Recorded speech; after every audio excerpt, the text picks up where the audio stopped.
안녕하세요. 후스토리 박병일입니다. 고물가, 고환율, 고금리. 요즘 살림살이 하루하루가 팍팍해집니다. 그래서 오늘 한지영 기자와 함께 현명한 대처법 한번 알아보겠습니다. 한 기자. 네, 안녕하세요. 안녕하세요. 코로나 때 막 네. 이제 주택값 오르고 아파트값 오르고 네. 코인 오르고 주식 오르고 뭐 참 이럴 때 좋았죠. 좋았죠. 네. 그래서 이때는 안 하면은 나만 뭐 뒤처지는 거 아니야 이래서 빚내 가지고 하신 분들 꽤 많아요. 그렇죠. 벼락거지 된다 해가지고 빚내서 하신 분들 많죠. 네. 그런 분들 요즘 굉장히 힘들 것 같은데. 맞습니다. 지금 어느 정도냐면요. 네. 주택담보대출 금리가 5% 이하는 다 사라졌고요. 신용대출은 6%를 찾아볼 수가 없습니다. 6%? 네, 6%를 찾아볼 수가 없고요. 그래서 5대 은행 주담대의 변동금리는 상단이 지금 8%에 육박하는데요. 8%? 네, 한 은행 상품 같은 경우는 이미 8% 넘어선 것도 있습니다. 네. 8%요? 네. 8%면 이자 부담 장난이 아니겠는데요? 네, 예를 좀 들어보면요. 네. 2년 전에 이제 주택담보대출을 받아서 집을 샀을 때 네. 5억 대출이면은 네. 이 월 납입금이 224만 원이었던 게요. 224만 원? 네, 네. 그게 지금은 네. 이게 340만 원으로 100만 원 넘게 올랐습니다. 340만 원. 네, 이거 정말 원금 많이 이자 올랐죠. 포함해서죠? 그렇죠. 예. 거의 지금 120만 원 올랐는데 한 달에 120만 원을 더 부담하면 상당히 부담이 큰 거죠. 네. 근데 매달 지금 말씀하신 대로 매달 300만 원이 넘는 돈을 원금이나 이자로 내야 된다면 네. 과연 생활이 제대로 됩니까? 지난해 8월부터 기준금리가 올라가서 원래 0%대였던 게 네. 지금 3%대까지 올라갔잖아요. 네. 그 전에 이제 변동금리로 이제 좀 빌리셨던 분들은 지금 힘들어하시는 분들 주위에 참 많거든요. 네. 그래서 좀 의원실 자료를 하나 가져 나왔는데 네네. 가계대출금리가 7% 정도면 이 소득에서 세금을 내고 나면 이 원리금을 갚는 대출자가 못 갚는 대출자가 120만 명이나 나온다 이렇게 추산이 되더라고요. 120만 명? 그렇죠. 이제 빚을 내서 이자를 갚아야 되는 그런 수준이 되는 거죠. 근데 이제 뭐 내년에도 한국은행이 이제 한두 차례 기준금리 더 올린다고 이제 얘기를 했잖아요. 그래서 그렇게 되면 이제 대출금리가 9% 넘어갈 수도 있다는 그런 전망까지 나오고 있는 상황입니다. 지금 말씀한 대로라면 한 120만 명 정도가 네. 빚을 내서 빚을 갚아야 되는, 이자를 내야 되는 그렇죠. 그런 상황이라는 거잖아요. 네네. 그러니까 세금을 내고 나면 생활을 할 돈이 없는 거죠. 없다. 빚만 갖고. 네, 그렇죠. 네. 그러면 이 전체 가계대출 규모 어느 정도나 되나요? 지난 9월 말 기준이 이제 최신 자료인데요. 네. 가계대출 잔액이 1,656조 7천억 원이나 되는데요. 1657조. 네, 이 코로나 확산 이전이랑 2019년이랑 좀 비교를 해보면 네. 17% 가까이 늘었는데 네. 요거를 이제 뭐 금액으로 따지면 252조 원이나 증가가 한 겁니다. 코로나 전하고 비교해 봤을 때 252조 원이 그렇죠. 늘어났다. 그렇죠. 엄청나네요. 근데 뭐 이쯤 되면 뭔가 좀 대책이 나와야 되는 거 아닌가요? 맞습니다. 그래서 이 금융당국이 수신금리 올리는 거에 제동을 걸고 있습니다. 왜 대출금리 얘기를 하고 있는데 왜 수신금리 얘기가 나와요? 이게 연동이 돼서 그런데요. 예적금 금리가 올라가면 이 대출 금리를 더 끌어올리는 역할을 하거든요. 대출 이자의 기준이 되는 코픽스 지수에 영향을 미치기 때문인데요.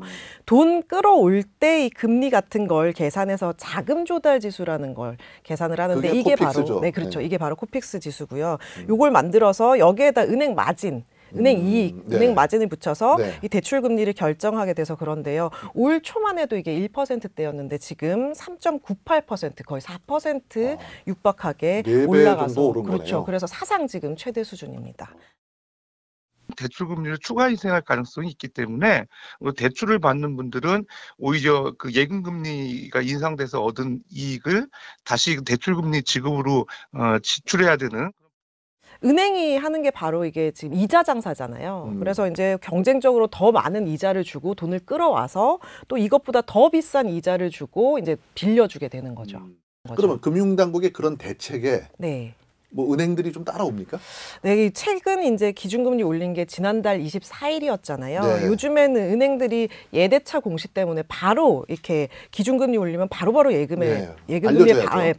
반영을 하거든요. 네네. 뭐 늦어도 길어봤자 5거래일 정도면 다 반영이 됩니다. 근데 제가 이제 거기 맞춰서 이제 24일에서 29일 한 5일 뒤에 네. 29일에 이제 은행에 갔거든요. 네. 예금을 넣으러. 그랬더니 반영이 거의 안 됐더라고요. 왜요? 네, 실제로. 그래서 당국이 이제 뭐 예금금리 올리지 말라고 하니까 지금 서로 이제 은행들끼리 눈치 싸움을 서로 지금 이제 눈치 보는 거군요. 그렇죠. 언제 올릴지 뭐 이런 걸 지금 눈치 보고 있는 상황이고요. 심지어는 지난달 중순만 해도 시중 그 주요 은행들 5대 주요 은행들 보면은 5%가 지금 다 넘어갔었는데 네. 그 이후로 지금 4% 후반대로 좀 떨어뜨린 은행들도 나오고 있습니다. 아. 네. 이게 제일 궁금할 것 같아요. 대출 있는 분들 그럼 조금이라도 좀 이자를 좀 줄여서 낼 방법 없을까? 뭐 이렇게 네. 고민하시는 분들이 있을 텐데 네. 어떻습니까? 방법 있습니까? 이미 뭐 변동금리로 이제 주담대를 받아서 연 4% 넘는 분들은 좀 고려를 해봐야 될 게 최저 연 3.7%, 3%대인 고정금리로 갈아탈 수 있는 안심 전환 대출을 좀 고민을 해보실 수 있을 것 같아요. 그럼 변동금리로 받았던 사람이 네. 고정금리로 바꾸는 거는 뭐 쉽습니까? 예, 그냥 이 8월 16일 이전에 이제 변동금리 주담대를 받은 1주택자가 대상자가 되고요. 1주택자가 대상자가 되고요. 또 하지만 이제 주택 가격이나 소득 요건 같은 게 이제 조금 많이 완화가 됐어요. 네, 정부에서 좀 완화를 시켜줬습니다. 그래서 주택 가격은 4억 원 이하였던 게 6억 원 이하로 좀 확대가 됐고요. 또 이 부부 합산 소득이 7천만 원이었던 게 1억 원 이하로 완화가 됐습니다. 1억 원까지. 네, 또 갈아탈 때 이제 뭐 중도 상환 수수료는 어떠냐 뭐 이렇게 좀 고민하실 텐데 요건 면제고요. 또 안심 전환 대출 상환 시에도 중도 상환 수수료는 발생하지 않습니다. 자, 그럼 반대로요. 네. 이제 여윳돈 있는 분들은 요즘 예금금리 좋으니까 그렇죠. 신나셨죠. 뭐 신나겠죠. 뭐. 네, 그렇죠. 어떻습니까? 그래서 요즘에 오픈런까지 지금 발생하는 상황입니다. 오픈런이요? 네. 오픈런이라는 게 보통 이제 백화점 같은데 뭐 명품 새로 들어왔다 그러면 문 열자마자 막 뛰쳐 들어가고 이런 게 오픈런이잖아요. 맞습니다. 그게 지금 금융권에서도 보이고 있는 건데요. 네. 화면을 좀 잠깐 한번 보시면 네. 예, 이른 아침에 저렇게 사람들이 길게 줄을 서기도 하고요. 번호표도 받고 이런 번호표가 100번대까지 갑니다. 저게 은행이죠? 그렇죠. 네네. 오늘 제가 6시 40분에 왔고요. 저보다 한 2명 정도 먼저 와 계셨고. 집에서요? 1시간 걸렸어요. 어제 그 인터넷으로 막 뒤적보다가 갑자기 오게 됐어요. 아니 근데 뭐 이자를 얼마나 주길래 저렇게까지 하죠? 네, 방금 보신 그 경우가 이제 만기가 3개월인데 이자를 6.2%나 쳐줍니다. 3개월에 6.2%. 연이자 6.2%. 그렇죠.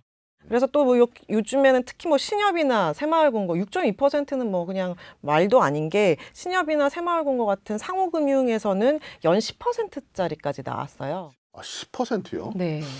10%면 뭐 1억 원 가까이 뭐 넣어놨다. 그럼 1년 지나면은 세금 네. 떼고 뭐해도 한 1,000만 원 정도 번다는 얘기잖아요. 그렇죠. 그 정도 버는 거죠. 지금 한국은행이 지난해 8월부터 지금 기준금리를 네. 인상을 했는데 0.5%였던 금리가 지금까지 3.25%까지 그렇죠. 올라서요. 네. 1년 4개월 만에 무려 2.75%포인트 오른 거라서 그래서 수신금리도 지금 은행권들이 경쟁적으로 올리고 있는 상황입니다. 10%는 뭔가 좀 예외적인 상황일 것 같고 네. 일반적으로는 어떻습니까? 네, 지금 보면은 오늘 지금 제가 조회해서 왔는데 네. 최고 5.4%, 은행권은 5.4%가 최고고요. 5.4%. 네, 계산을 해보면 4억 원을 1년 만기로 들면 이 1,000만 원이 나오는 정도입니다.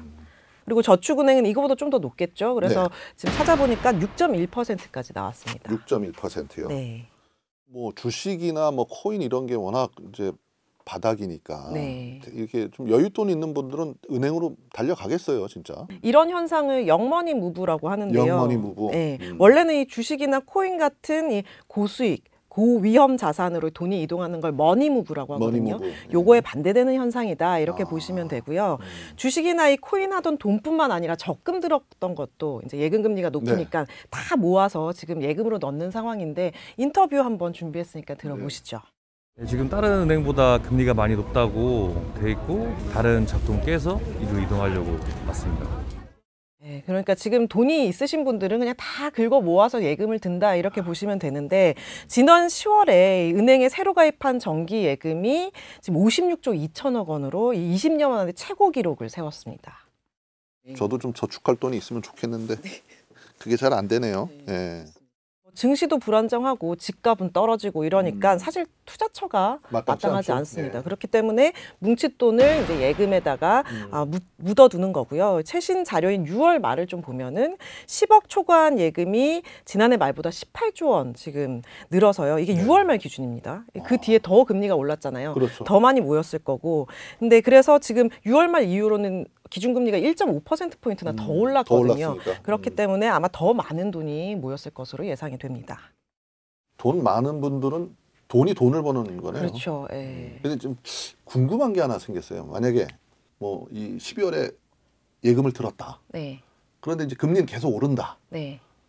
그 2달 지나면 이게 뭐 더 오를 것 같다. 네. 그러면 내가 기존에 들었던 예금을 깨고 새로 드는 게 낫습니까? 아니면 놔두는 게 낫습니까? 금리가 계속 금리 인상기였잖아요. 네네, 계속 그랬죠. 오르다가 사실은 지금 끝물이라고 보시면 되는데요. 아. 예. 그래서 금리가 인상되는 시기는 지금 좀 지났고 내년 1, 2월에 이제 기준금리 올리는 금통위가 열리는데 네. 이때 이제 최종 금리가 마지막으로 결정이 될 거다 이렇게 전망이 많이들 나오고 있어요. 그래서 지금 보시면 가입한 지 이제 3개월이 안 됐다면 신규 고금리로 좀 갈아타시면 왜냐면 또 오를 수도 수가 있으니까. 있으니까. 네, 그렇게 되면 갈아타시는 게 유리하고요. 만기가 이제 3개월이 채 안 남았다 하시면 그냥 가지고 계시는 게 낫습니다. 그래도 이제 1년 동안 너무 많이 올랐잖아요. 그렇죠. 그렇기 때문에 좀 아깝다라고 생각하시면 예금담보대출이라는 걸 좀 활용해 볼 수가 있는데요. 예금담보대출이요. 그렇죠. 말 그대로 예금을 담보로 해서 대출을 받는 건데 요즘 그래서 뭐 빚내서 예금 든다 뭐 이런 얘기를 빚내서 저축하는 꼴이 그렇죠. 되는 거네요. 빚내서 예금 든다는 말 되게 많이 나오고 있거든요. 그래서 보통 은행들은 예금 금리의 1.25%포인트를 추가를 해서 예금 담보 대출 금리를 결정을 하는데 네.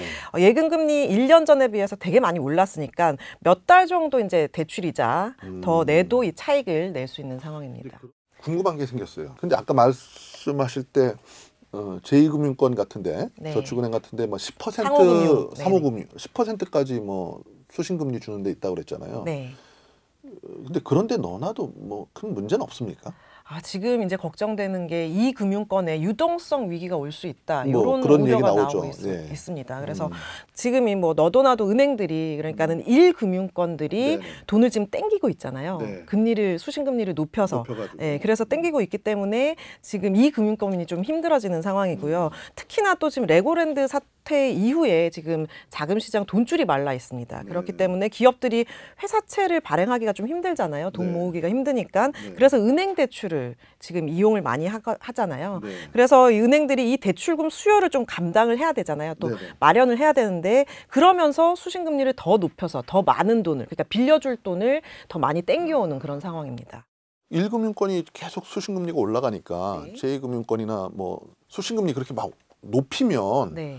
분명 위기는 올 수도 있겠네요. 그렇죠. 지금 그 1금융권이 수신금리를 계속 올리면 금리가 당연히 비슷해지면 네. 사람들은 좀 더 안전적인 1금융권을 찾게 되겠죠. 그렇게 되겠죠. 그렇게 되면 이 금융권도 막 헉헉대면서 지금 같이 막 수신금리를 올리고는 있지만 근데 이 금융권이 수신금리를 높여버리면 지금 대출 이자로 버는 돈보다 예금 이자로 나가야 될 돈이 네. 더 많아지는 그런 상황 그러니까 역마진 상황이 발생할 수가 있거든요. 그렇죠. 그렇기 때문에 이렇게 되면 제2금융권 많이 쓰시는 분들이 어떤 분들입니까? 중저 신용자들이 많이 쓰시잖아요. 네. 그렇기 때문에 이분들에게 위기가 올 수 있다 이렇게 볼 수 있는 거죠. 그럼 시장 혼란이 올 수도 있다는 얘기네요. 그렇죠. 지금 돈줄을 쥐고 있는 은행들이 자금 확보 경쟁을 막 하고 있는 상황이잖아요. 그렇게 네. 되면서 이 금융권과 뭐 가게도 힘들어지고 기업도 힘들어지고 이렇게 다 모두 힘들어지다 보니까 금융당국이 지금 제재에 들어간 겁니다.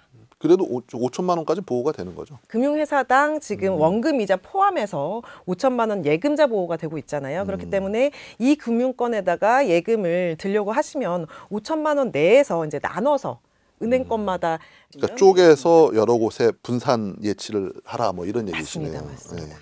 그런데 이런 뭐 고금리 이런 현상들이 사실은 네. 이제 물가가 계속 올라서 생기는 문제잖아요. 이제 그렇죠. 환율 문제도 있긴 하지만 네. 앞으로 어떻게 됩니까? 오늘 녹화날에 딱 지금 지난달 네. 소비자 물가가 발표가 됐는데요. 아 그래요? 네, 그래서 이제 조금 11월 달 걸 보니까 1년 전보다 5%가 지금 올랐습니다. 5%. 지난달 10월 달에 보면 5.7%였거든요. 그랬죠. 그러니까 0.7%포인트 떨어진 거고요. 지난 7월에 6.3% 정점을 찍었고 그 이후로 지금까지 4개월째 5%대 상승률을 기록하고 있습니다. 그럼 내년에 좋아지죠? 내년에 이제 한국은행 목표가 지금 2%대인데 네. 내년 한은이 이제 예측한 내년 물가 상승률이 3.5% 여전히 높은 3.5%. 상황이죠. 특히 뭐 11월이나 12월 물가 상승률이 낮아진다고 해도 일시적인 것이다. 이렇게 이창용 총재가 이렇게 얘기를 했거든요. 네. 그러면서 내년 1, 2월에도 계속 5%대로 지속할 수 있다. 이렇게 얘기를 했는데요. 네. 한번 지금 들어보시죠. 네. 네. 1, 2월 달에는 5%대의 물가 상승률이 지속될 것으로 예상하고 있습니다. 5% 수준의 높은 물가 오름세가 당분간 지속될 것으로 전망되는 만큼 물가 안정을 위한 정책 대응을 이어나갈 필요가 있다고 판단하였습니다. 그 우리 금리가 이제 미국 금리의 영향을 좀 받잖아요. 그렇죠. 그런데 제롬 파월 연준 의장 발언 때문에 네. 미국 금리 인상 속도가 좀 늦춰지는 게 아니냐. 네. 자이언트 스텝에서 빅 스텝 가는 거 아니냐. 네. 뭐 이런 얘기가 나오던데. 네. 그러면 좀 우리도 좀 금리를 낮출 여력이 생기는 거 아닌가요? 말씀하신 대로 제롬 파월 의장이 지난 1일에 또 그런 말을 했습니다. 네네. 물가 상승률이 지금 상당하지만 네. 금리 인상 속도를 늦출 때다. 이렇게 얘기를 했는데요. 네. 이 역시 한번 더 들어보시죠. 네. It makes sense to moderate the pace of our rate increases as we approach the level of restraint that will be sufficient to bring inflation down. The time for moderating the pace of rate increases may come as soon as the December meeting. 하지만 이게 사실 금리 인상 폭을 조절을 하겠다는 거지 금리 인상 기조를 꺾겠다 이런 말은 아니고요. 네. 긴축은 계속 유지하겠다는 그런 의미입니다. 고금리를 유지를 하는 거지 이거를 낮추기까지는 조금 시간이 많이 걸려서 고금리 상황은 계속될 걸로 보입니다. 자, 어쨌든 간에 그렇게 되면 이런 고금리 상황이 좀 꽤 오래 간다는 얘기잖아요. 그렇죠. 이럴 때는 어떤 전략을 짜야 됩니까? 지금 금융당국이 예금금리 올리는 거에 지금 제동을 좀 건 상황이잖아요. 네네, 그렇기 때문에 지금 전망이 좀 엇갈리고 있습니다. 네. 그래서 시중은행 6%까지 지금 5%대인데 네. 6%대까지 예금금리가 간다. 이런 의견이 있고요. 네. 아니다. 지금이 고점이다. 지금 들어놔야 된다. 이렇게 두 가지로 지금 나뉘고 있습니다. 헷갈리네요. 그러니까 그렇죠. 지금 들어야 되는지 좀 더 기다려야 되는지 뭐 그렇죠. 이런 거네요. 그렇죠. 그래서 지금 예금을 가입할 목돈이 혹시 있으시다면 두 개로 좀 쪼개서요. 네. 하나는 좀 길게 가져가셔도 될 것 같고요. 네. 그리고 다른 하나는 3개월 정도. 왜냐면 내년 1, 2월까지 어떻게 금리를 될지 모르니까. 그렇죠. 올리면 그걸 반영을 또 예금금리에 바로 할 수 있으니까 요거를 좀 내년 초까지는 조금 지켜보시면서 두 개로 쪼개서 가져가시는 게 좋을 것 같고요. 저도 이제 그제 그러니까 저도 29일 날 지난달 29일 날 예금 네. 만기가 돼서 은행에 갔었는데 네. 지금 3개월만 그거는 좀 묶어둔 상황이고요. 3개월만 묶어둬도 지금 4%대 이자를 주더라고요. 그렇기 때문에 3개월 짧게 가져가시고 또 나머지는 좀 지금 만기를 1, 2년으로 좀 길게 가져갈 생각이거든요. 그렇게 좀 두 개로 저도 이제 나눠서 운용을 하고 있습니다. 좋겠어요. 네. 네. 얼마 있어요? 네. 비밀입니다. 저축할 돈도 있으니까 참 네. 좋겠네요. 저 높은 금리 특판도 있다면서요? 네, 그래서 좀 이게 분산해서 좀 들어둘 필요가 있는 게 네. 일부는 길게 가져가시고 또 일부는 중간중간에 또 새로운 특판이 또 좋은 게 중간중간 나오거든요. 그러면 네. 또 1년짜리 또 깨서 또 다시 들 수가 없잖아요. 네. 그렇기 때문에 좀 남겨둬서 이 새마을금고나 신협 수협 같은 이런 상호금융권에서 나오는 이 고금리 특판 같은 거 좀 들어놓으시면 이렇게 들어놓으셔서 좀 분산 투자하시는 거를 좀 추천을 드리고요. 네. 근데 이런 상품들은 되게 조기에 아까 전에 오픈런 발생하듯이 네. 조기에 마감될 수 있으니까 서두르셔야겠습니다. 네. 한 기자 오늘 잘 들었습니다. 네. 한 기자 얘기 들어보니까 내년까지는 어쨌든 고금리 상황이 계속된다는 얘기고 그렇죠. 어쨌든 빚이 있으신 분들 네. 그리고 또 여윳돈 있으신 분들 네. 잘 생각하셔가지고 오늘 한 기자 얘기 잘 듣고 네. 현명하게 대처해야 되겠네요. 네. 오늘 고맙습니다. 자, 지금까지 후스토리였습니다.